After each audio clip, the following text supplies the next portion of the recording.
Welcome to our live training session number 38, part 3. In this video, we're going to take a look at mapping out the rest of the fuel and ignition timing tables on the low cam of operation. We're also going to take a look at setting up our cam composite target table so that we have the broadest torque curve possible on our low cam of operation. We're going to have a lot to cover, so let's jump into our live training session so we can get started. Welcome back to our live training session here with our turbocharged 8th gen Honda Civic Si. In the last video, we mapped out our low cam 0 degree fuel and ignition timing tables. We went through that process to do idle part throttle, wide open throttle. We even took a look at going in and detuning or desensitizing the knock sensor calibration tables because we were getting false knock on cylinder number 2. So we went through that entire process. This video, we're going to go through the rest of our cam angle pairings on our low cam up to 30 degrees, and then we're going to do a cam blend on our low cam. And at that point, we're ready to move on to then the high cam. So let's jump in here and talk about some things before we actually get started with doing any more calibrating. Now, first and foremost, I have my fuel table open here. We're in our 0 degree from our previous video.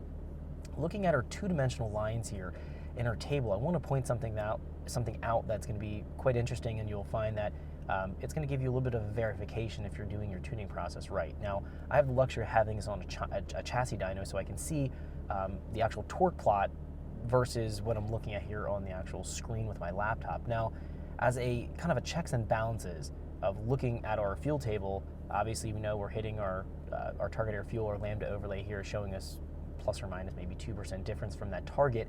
What we'll find is what we're left in the table here is a two-dimensional table that has this kind of shape to it. We'll see here around 4,800 to 5,000, this range right here, we're going to find that the table is peaked. This is going to indicate that we have peak torque right here. Regardless of looking at the dyno graph or not, I know wherever I have the peak torque, I have peak cylinder filling, therefore that's going to be needing the peak amount of fuel. So obviously we have to have our fuel added in relation to the air coming into the engine. That's always going to be where we have the highest airflow coming in. And as a result here, as we can kind of see this, we can see if we're looking at our dyno graph, that same point, 5,000 RPM. So we're seeing that same kind of high point right on our dyno graph at 5,000. So they're matching, and we'll find, in fact, if we take a look at this two-dimensional line here, just looking at the shape of this line, or the lines in general, they all have the shape of the torque curve. So we're going to see it falls off here around 6,000. We're going to see that on the torque curve on the dyno graph, same kind of thing. It falls off at the same point, and then it kind of has a sloping upward effect here as we go from the lower RPM to the higher RPM. You can see that same kind of thing on our screen. So this two-dimensional line here represents the torque curve of the engine. And obviously it has that shape because it's hitting the target air fuel here in our tables. So I wanted to point that out. It's just some kind of a neat fact as you're kind of doing your tuning. You can get an idea what kind of torque band the engine has. Now, having said that, in this video we're going to go from our 0 to 10, 10 to 20, 20 to 30. Every time we have our jump in our cam angle, we move our cam angle and rotate it, I'm going to be expecting the turbo to spool faster. We're going to get into our power band a little bit faster. We're also going to find we have more torque and power available at the lower RPM. As a result, because we're going to have more cylinder filling going on, we're going to have more air coming into the engine.